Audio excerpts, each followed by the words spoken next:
মা বাবা মরা মেয়ে টুনটুন তার মামা মামির সাথে বাস করত। টুনটুনির মামা তাকে ভীষণ ভালোবাসতো, কিন্তু টুনটুনের মামি মুন্নি টুনটুনকে একটু সহ্য করতে পারতো না। টুকি, টুকি, এই টুকি, চল না আমরা বাইরে খেলতে যাই। না রে দিদি, আমার খেলতে ইচ্ছে করছে না। আজ ছুটির দিন, আজ আমার স্কুল নেই।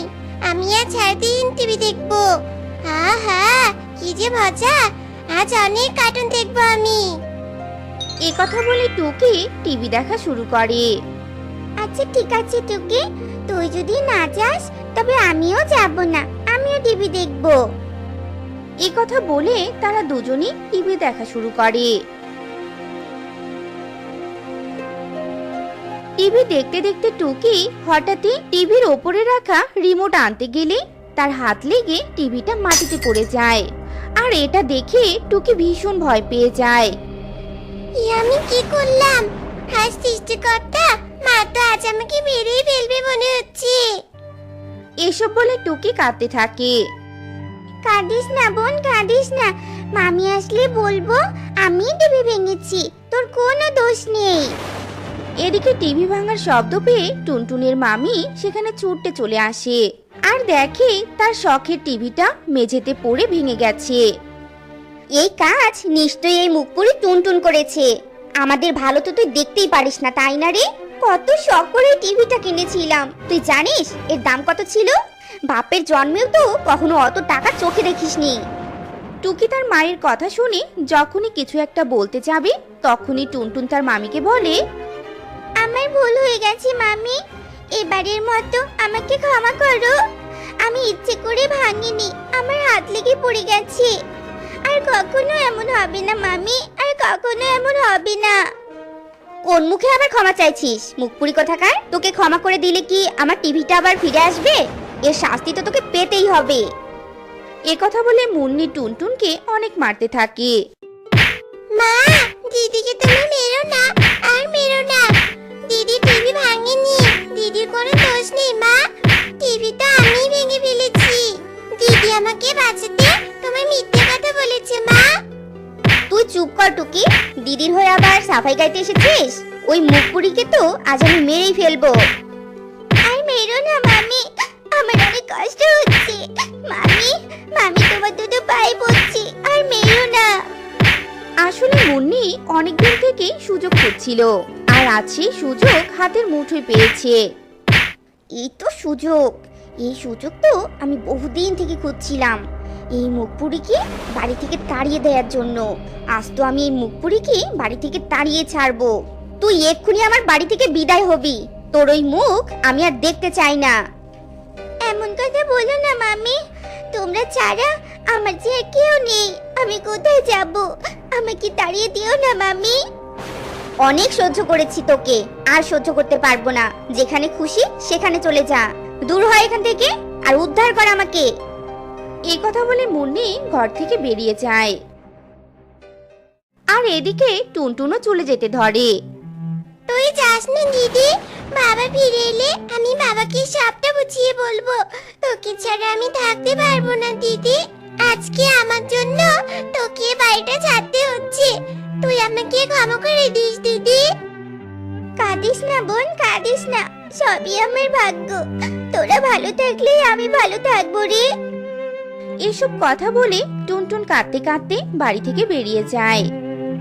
আমি এখন কোথায় যাব? এই পৃথিবীতে আমার যে কেউ নেই। হায় সৃষ্টিকর্তা, এখন বিপদে ফেললে আমাকে, আমি যে কিছু চিনি না।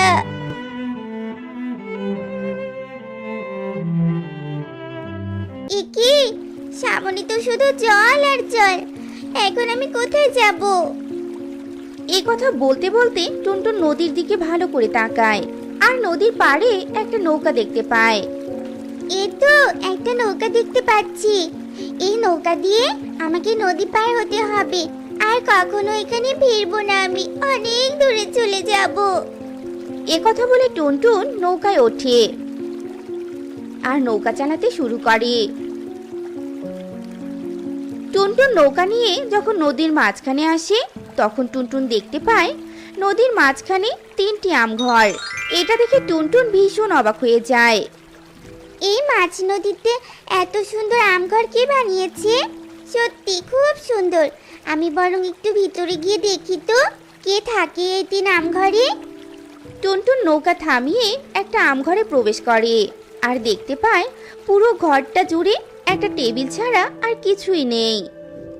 একি এত বড় ঘরে একটা টেবিল ছাড়া তো আর কিছুই দেখতে পাচ্ছি না। এ কথা বলে টুনটুন টেবিলের কাছে যায় আর দেখতে পায় টেবিলের উপর একটা আয়না রাখা। এটা আবার কি? দেখি তো হাতে নিয়ে। এ কথা বলে টুনটুন আয়নাটি হাতে নেয় আর তখনই টুনটুনের হাত থেকে পড়ে আয়নাটি ভেঙে যায়। আর আয়না ভাঙার সাথে সাথে আয়না থেকে সুন্দর একটা পাখি বেরিয়ে আসে। কে তুমি? এই আয়না থেকে কিভাবে বের হলে তুমি? আমি একজন জাদুকরি পাখি। আমার রাজ্য অনেক দূরে। এক দুষ্ট ডাইনি আমার মা বাবাকে মেরে আমাদের রাজ্য দখল করে নিয়েছে আর আমাদের তিন বোনকে এই তিন আমঘরে বন্দি করে রাখে। আর আমাদের শর্ত দেয় যে আমরা যতদিন না কোনো অসহায় পাখির স্পর্শ পাবো না ততদিন মুক্ত হতে পারবো না। কিন্তু আজ তুমি এসে আমায় স্পর্শ করলে আর আমিও মুক্ত হলাম। দয়া করে আমার বাকি বোনদেরকেও তুমি মুক্ত করো। ঠিক আছে, আমি তোমার বাকি বন্দিকে মুক্ত করব।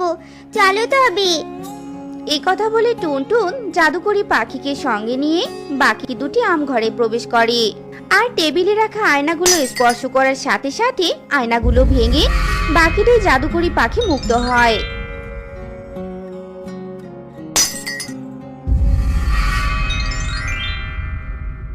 তোমাকে অনেক ধন্যবাদ টুনটুন। আজকে তোমার কারণেই আমরা তিন বোন নতুন করে জীবন ফিরে পেলাম। দুষ্টু ডাইনির বন্দি আমঘর থেকে মুক্ত হতে পারলাম। টুনটুন, তুমি সত্যি অনেক অসহায়, তাই আমি তোমাকে সাহায্য করতে চাই। বলো, আমি তোমার জন্য কি করতে পারি? আমার কোনো সাহায্য লাগবে না। তোমাদের মুক্ত করতে পেরে আমার অনেক ভালো লাগছে। আমি এবার আসি। তোমরা ভালো থেকো। সত্যি টুনটুন, তোমার তুলনা হয় না। তোমার মন অনেক বড়, তাই তোমাকে আমার সাহায্য নিতেই হবে। আমি আমার জাদু শক্তি দিয়ে দেখেছি তুমি অনেক অসহায় আর অনেক একা। তোমার আপনজন বলতে কেউ নেই, তোমার থাকারও কোনো জায়গা নেই। তাই আমি তোমাকে সাহায্য করতে চাই টুনটুন। এ কথা বলে জাদুকরি পাখি নদীর ধারে টুনটুনকে একটা বাড়ি তৈরি করে দেয় আর অনেক মূল্যবান সোনা রূপা দেয়। আজ থেকে এই বাড়িতে তুমি থাকবে, আর এই সোনা রূপা দিয়ে তোমার আগামী দিনগুলো বেশ ভালোভাবে কেটে যাবে। এখন আমরা তাহলে আসি টুনটুন। তোমাকে অনেক ধন্যবাদ জাদুকরি পাখি। ভালো থেকো তোমরা। এরপর জাদুকরি পাখি তার বোনদের নিয়ে চলে যায় আর টুনটুন সুখে শান্তিতে সেই ঘরে দিন কাটাতে থাকে। তো বন্ধুরা, আজকের এই গল্পটি তোমাদের কাছে কেমন লেগেছে তা কমেন্টে জানাতে ভুলো না কিন্তু।